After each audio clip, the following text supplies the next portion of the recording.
masjid kepala kule ini Pak Mukim ini yang konsultasi rumah majelis adat negeri Gayo.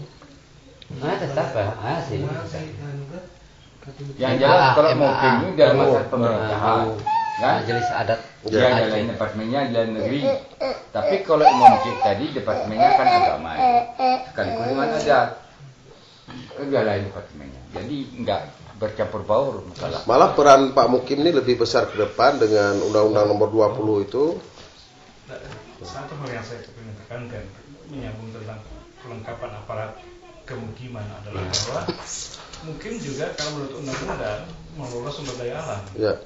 Nah, untuk itulah kemudian kalau dikaitkan dengan tradisi Aceh, situlah misalnya Panglima Uten sama kemudian Wakil Belang. Nah, tadi kan bicara soal air, bicara soal sungai.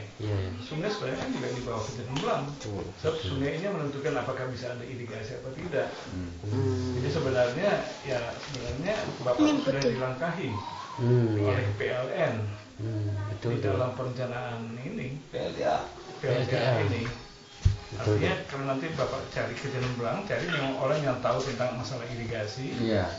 Kemudian yang juga tahu tentang hutan. So, sebuah PLTA seluas ini menyangkut air dan hutan. Dan kalau misalnya justru Bapak tidak dikesertakan, untuk apa ada kanun mukim? Bahkan bisa lebih tinggi lagi. Untuk apa ada undang-undang pemerintahan Aceh? Dan lebih ke belakang lagi, untuk apa ada undang-undang otonomi khusus Aceh? Kan mulainya kan dari undang-undang otonomi khusus Aceh. Jadi semua ini bukan karena tsunami kan?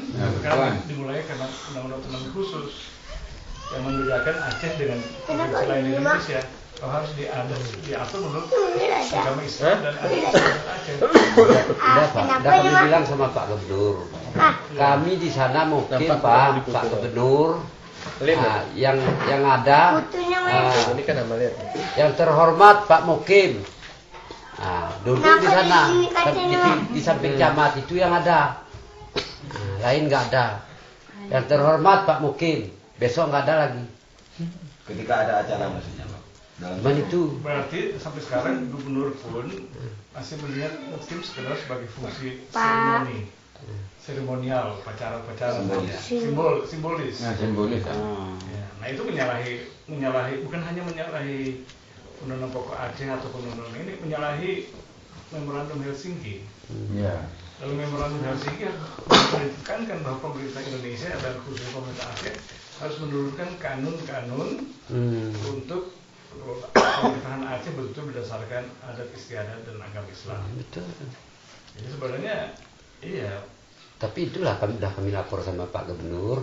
Yang ada udah ditentukan, itu suratnya entah udah datang entah belum, itu entah kan. Pokoknya jual beli harus kena Pak Mukim. Bukan hanya jual beli Pak, semua pengelolaan sumber daya alam harus melibatkan mukim. Dan untuk itulah aparatur kemukiman ini seperti tadi yang dikatakan Bu Putri harus dihidupkan kembali. Berarti mungkin pun Pak Mukim yang pilih yang cari. Kalau di sini aku bilang sama Pak Camat pun akhirnya main sama saya. Presiden Kalau bilang kita ikut jual beli dan lapor sama Pak Gubernur, itu nggak mau Pak Camat. Itu bertambah kumat lagi. Iya. Punya Menteri Kim Praswe, punya Menteri Lingkungan Hidup, punya Menteri Kehutanan, ya mungkin juga punya itu. Kehutanan telah Harus hak prerogatif namanya. tentu ini sekretaris dulu baru disusun. Gerara jembalen kum nyusun kum milih. Oh ya lah, ini suku pilih itu sekretaris. Yang mengerti masalah. Yang mengerti adat lah. Hukum ya. Selain mengangkat sekretaris dan imam ini karena mendesak. PLTA ini sudah mau dibangun di daerah mana tadi itu? Senehen. Waduk mau dibangun di daerah Genting Gerbang. Waduk mau dibangun. Berapa banyak sawah yang akan benar? Berapa banyak kebun kopi? Tadi kita dengar juga bagaimana kilang padi yang sangat unik, yang sangat tradisional juga sudah mau ditawarkan uang ganti rugi 1M, 1,5 M. Tidak difikirkan bagaimana hilangnya kilang padi ini mempengaruhi sekian banyak petani di daerah ini yang juga menggiling di sana. Jadi bukan hanya masalah lapangan kerja buat 3 orang itu. Kemudian PLN mana tahu masalah ada sekolah di sana. Ada sekolah ini. Dan sekolah di sana. Jembatannya ada satu tadi. Bagaimana pandangan Pak Mukim nantinya? Ini saya tanya dulu, walaupun nanti saya kasih solusi ya. Ini ada sekcam juga untuk masukannya. Ini tergenang jadi waduk. Di sebelah sana ada sekolah SD kan, di daerah sana kan. Kemudian dari sini anak-anak berangkat ke sekolah sana. Sekarang ada waduk. Bagaimana caranya anak-anak bisa sampai ke sekolah? Apa tahu kan Bapak? Solusinya supaya anak-anak tetap bersekolah. Kan harus dibikin. Kalau nggak jalan. Dan gimana dia? Ini air jadi waduk titik, nanti. Pak. Kecuali dia jalan muter. Ada air tergenang. Air. Itu kan harus dikasih pemerintahan botnya, kapal bot. Nah, Kalau nggak kayak mana? iya, minimal harus ada bot, betul Pak. Bot. Lebih hemat daripada Lebih bangun hemat. jembatan kakak. Jembatan gantung. Kan banyak itu kalau jembatan. Kalau jembatan bukan solusi. Nggak mungkin tuh. Tidak mungkin karena di kita salah satu anak-anak tidak bisa berenang. Iya, iya. Jadi 2 bot sama pelajaran berenang di sekolah. Atau PLN diberi tugas khusus untuk persoalan anak-anak itu. Sebelum ada waduk, ajarkan dulu anak-anak itu berenang. Berenang. Bilang cicing. Kemana? Anjing ada di sini. Dikjal. Penting kan bot tadi itu kan Kenapa enak. kalau Belanda tidak tenggelam pada dirinya di bawah air? Kan semua anak Belanda tidak. Jadi berarti kenapa di Kedung Ombo banyak yang tenggelam? Anak-anak sekolah yang pergi sekolah rakitnya terbalik, dia tidak bisa berenang. Nggak bisa berenang. Karena pemerintah tidak sediakan bot. Iya. Ya, sekarang Bapak sebagai orang yang secara adat Punya hak. dan punya masyarakat ini secara adat ya. Kalau pemerintah kan punya rakyat. Dan kalau Bapak kan secara adat. Berarti secara moral lebih berat fungsinya Bapak. Kalau mungkin masa jabatannya 5 tahun. 5 tahun. Dan tetap tinggal di situ kalau kemudian Nah, yang menjadi masalah Pak, itu harus Bapak pertimbangkan, Bapak pikirkan tentang beberapa hal dampak negatif dari persoalan PLTA. Artinya kita di sini dengan yang sangat-sangat jauh misalnya Bapak ini dari Jogja, ada kepedulian datang melihat persoalan masyarakat Selinara mulai dari Sikiran. Balunjang, Ya. Hakim, Iya. Tekengon, sampai kemari keprihatinannya terhadap dampak negatif yang akan timbul terhadap masyarakat. Nah, keprihatinan beliau ini saya pikir perlu kita juga menanggapinya secara positif. Orang lain prihatin, Ya. kenapa kita di sini tidak pernah memikirkan persoalan itu untuk Betul tuh. anak dan cucu kita ke depan. Nggak Walaupun pernah tuh.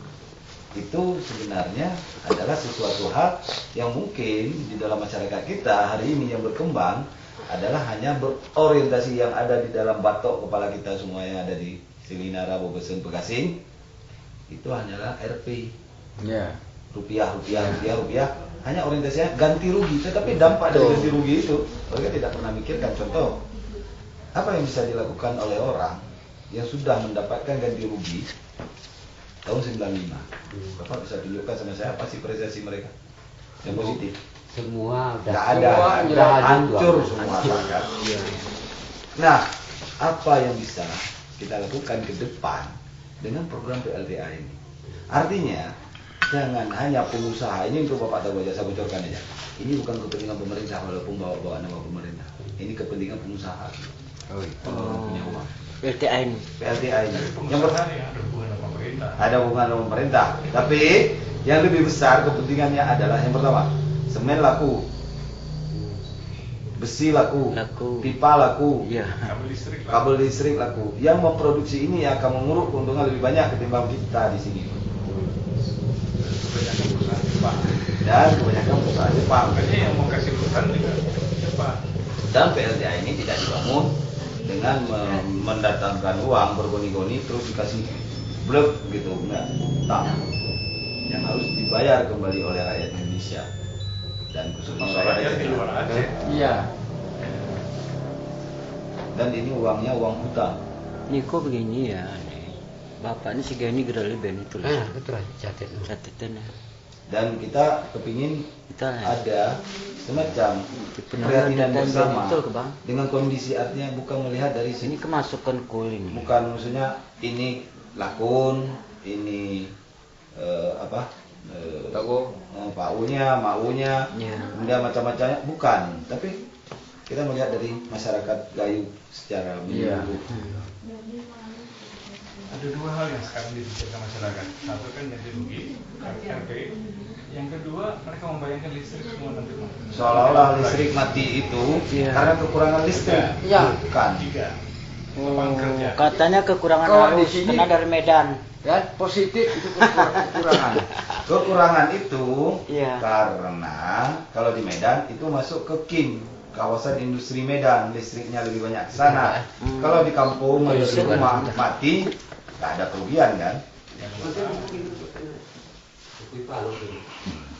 Apa Pernah sih jadi masalah apa sih pembayaran? ruginya listrik mati di rumah bapak atau di rumah saya? Nggak ada kan? Tapi kalau kawasan industri mati 1 jam berapa juta Bahwa kita dia nggak kehilangan produksi ya. omsetnya. Contohnya lah misalnya si Gura-Gura kan dibilang listrik di sini dari si Gura-Gura. Iya. Asahan 2 itu kan punya Jepang, sama dengan ini nanti dibangun oleh Jepang. Tapi listrik semua yang dihasilkan